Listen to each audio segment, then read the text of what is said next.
आइए आज इतिहास की सबसे खौफनाक रातों में से एक के सफर पर चलते हैं। लेकिन देखिए, हम इसे किसी साधारण इतिहास की किताब की तरह नहीं देखेंगे। जरा सोचिए, आप दुनिया के सबसे आलीशान जहाज पर खड़े हैं। आप वहां ये सोचकर आए हैं कि ये आपकी जिंदगी का सबसे यादगार सफर होने वाला है। और सच मानिए, वो सफर यादगार तो बना, लेकिन उन कारणों से नहीं जिसकी किसी ने कल्पना भी की थी। यह कहानी है उस जहाज की जिसे कभी न डूबने वाला कहा गया था। एक ऐसा दावा जो इतिहास की सबसे बड़ी त्राजिदी में बदल गया। उन्होंने हमसे कहा था कि स्वयं ईश्वर भी इस जहाज को नहीं डुबो सकता, लेकिन 15 अप्रैल के उस जमा देने वाले अंधकार में हमने वो भयानक सच जाना। पता है, शुरुआत में जो सुरक्षा और आचरज की भावना हमारे दिलों में थी ना, वो उस ठंडे खौफनाक अंधेरे में कैसे चकनाचूर हो गई, ये सोचकर आज भी रूह कांप जाती है। भाग 1, the unsinkable promise, engineering the ultimate luxury. जब हमने उस 269 मीटर लंबे विशालकाय जहाज पर कदम रखा तो वहां की भव्यता देखकर आंखें फटी की फटी रह गईं। वहां विशाल शानदार सीढ़ियां थीं, स्विमिंग पूल था, लाइब्रेरी थी। मतलब ये किसी चलते फिरते 5 सितारा शहर से कम नहीं था। लेकिन सबसे ज्यादा सुकून देने वाली बात थी कंपनी का वो पक्का वादा कि आप पूरी तरह सुरक्षित हैं। और इसी वादे ने हमें सबसे बड़ा धोखा दिया। देखिए, एक तरफ वो बड़े बड़े दावे थे जो हमसे किए गए थे। एक डबल बॉटम हल, यानी जहाज का निचला हिस्सा दोहरी परत का था, और 16 वाटर टाइट कंपार्टमेंट्स। दावा यह था कि अगर इसके 4 कंपार्टमेंट्स में भी पानी भर जाए तो भी ये जहाज तैरता रहेगा। लेकिन असलियत बहुत भयानक थी। आइसबर्ग से जो टक्कर हुई ना, वो सामने से नहीं बल्कि साइड से हुई थी। और साइड में केवल एक ही परत थी, जिससे वो डबल हल का डिजाइन किसी काम का नहीं रहा। और पानी 1 या 2 नहीं बल्कि एक साथ 6 कंपार्टमेंट्स में भरने लगा। भाग 2, blind in the dark, the moonless night. अब चलिए 14 अप्रैल की उस रात की ओर चलते हैं। नॉर्थ अटलांटिक महासागर एकदम शांत था, कोई लहरें नहीं थीं। लेकिन सबसे डरावनी बात यह थी कि आसमान में चांद भी नहीं था। बिल्कुल घना, अंधा कर देने वाला अंधेरा और खून जमा देने वाली ठंड। अब यहां एक बहुत ही सीधा सा सवाल उठता है, इतने घने अंधेरे में जहां हाथ को हाथ नहीं सूझ रहा, बिना सही उपकरणों के कोई भी क्रू मेंबर एक बर्फ के पहाड़ को कैसे देख सकता है? उस रात एक भी चीज उनके पक्ष में नहीं थी। कोई चांदनी नहीं थी, -2 डिग्री सेल्सियस की ठंडी हवाएं सीधे आंखों में लग रही थीं, जिससे आंसू आ रहे थे, और कुछ भी साफ देखना नामुमकिन सा था। और दूरबीन, वो तो एक लॉकर में बंद थी, क्योंकि एक ऑफिसर जिसे ऐन मौके पर दूसरे जहाज पर भेज दिया गया था, वो गलती से उस लॉकर की चाबी अपनी जेब में ही ले गया। और इन सब के बावजूद, आइसबर्ग की कई चेतावनियां मिलने के बावजूद भी, जहाज 21.5 नॉट्स की एक बेहद लापरवाह रफ्तार से आगे बढ़ रहा था। भाग 3, the sinking reality, the terrifying math. रात के ठीक 11:40 पर वो टक्कर हुई। एक बहुत ही हल्की सी कंपन, बस।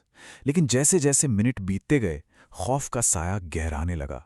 जब जहाज के कप्तान और आर्किटेक्ट थॉमस एंड्रूज ने नीचे जाकर नुकसान देखा, तो उन्हें एक खौफनाक गणित समझ आ चुका था। 13,500। जरा इस नंबर पे गौर कीजिए। टक्कर के बाद के शुरुआती 45 मिनटों के अंदर उन टूटे हुए कंपार्टमेंट्स में 13,500 टन पानी अंदर घुस चुका था। और यहीं से जहाज की किस्मत तय हो गई थी। जहाज के वाटर पंप हर घंटे अधिकतम 1700 टन पानी ही बाहर निकाल सकते थे। अब आप खुद सोचिए, 45 मिनट में 13,500 टन पानी अंदर आ रहा है और पंप सिर्फ 1700 टन निकाल पा रहे हैं। ये एक भयानक गणितीय सच्चाई थी कि जहाज अब हर हाल में डूबने वाला था। और कई सालों बाद जब मलबे की जांच हुई तो एक और दुखद सच सामने आया, कास्ट आयरन रिवेट्स। कंपनी ने पैसे बचाने के लिए जहाज की लोहे की प्लेटों को जोड़ने के लिए स्टील के बजाय नर्म कास्ट आयरन के नट बोल्ट्स का इस्तेमाल किया था। आइसबर्ग के भारी दबाव के सामने ये रिवेट्स चटक कर खुल गए, प्लेटें खिसक गईं और पानी को अंदर आने का एक बहुत बड़ा रास्ता मिल गया। भाग 4, a chaotic evacuation, leaving the ship. शुरुआत में तो यात्रियों को लगा कि ये कोई मामूली बात है, कुछ नहीं होगा। लेकिन जैसे जैसे जहाज का अगला हिस्सा धीरे धीरे पानी में धंसने लगा, वो झूठी तसल्ली एक खौफनाक दहशत में बदल गई। और फिर सामने आई आंकड़ों की वो डरावनी सच्चाई।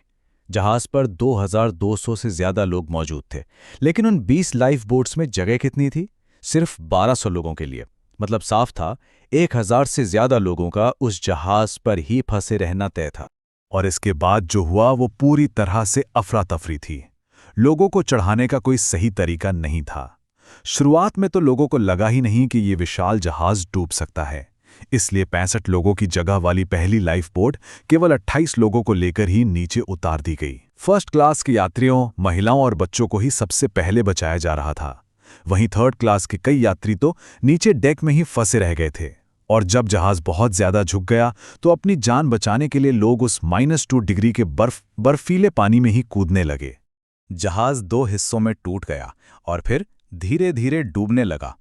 उस जमा देने वाली ठंड में एक छोटी सी नाव पर बैठकर उस विशालकाय इंजीनियरिंग के चमत्कार को अपनी ही आंखों के सामने बीच से टूटते और रात 2:20 पर हमेशा के लिए उस घने अंधेरे में समाते हुए देखना, ये एक ऐसा मंजर था जिसे शब्दों में बयान नहीं किया जा सकता। भाग 5, the silent horizon, the ship that stood still. इस पूरी घटना में जो बात सबसे ज्यादा चुभती है वो ये है कि मदद बहुत बहुत करीब थी, लेकिन वो कभी नहीं आई। पास ही में एक और जहाज मौजूद था, SS कैलिफोर्नियन। रात 10:55 पर इसी कैलिफोर्नियन ने टाइटैनिक को बर्फ की आखिरी चेतावनी दी थी। फिर 11:15 पर उन्होंने रात के लिए अपना रेडियो बंद कर दिया। 11:40 पर टाइटैनिक बर्फ से टकरा गया। आधी रात के बाद कैलिफोर्नियन के क्रू ने मदद के लिए आसमान में छोड़े गए हमारे डिस्ट्रेस फ्लेयर्स देखे, लेकिन उनके कप्तान ने उन्हें गंभीरता से लिया ही नहीं। आप यकीन मानेंगे, वो जहाज वहां से सिर्फ 37 किलोमीटर दूर था। वो इतना करीब था कि हमारी वो रोशनी साफ देख सकता था, लेकिन उस खौफनाक रात में वहां से कोई मदद नहीं आई। भाग 6, lessons from the inquiries, the aftermath. अब इस भयानक त्रासदी के बाद सवाल उठने ही थे। अमेरिका और ब्रिटेन दोनों ने आधिकारिक जांच बिठाई ताकि ये निष्पक्ष रूप से तय किया जा सके कि आखिर ये सब हुआ कैसे और इसके लिए जिम्मेदार कौन था। जांच के जो नतीजे आए वो काफी स्पष्ट थे। SS कैलिफोर्नियन के कप्तान लॉर्ड को उनकी उस रात की निष्क्रियता के लिए कड़ी फटकार लगाई गई। जहाज पर पर्याप्त लाइफ बोट्स न होने की कड़ी निंदा हुई।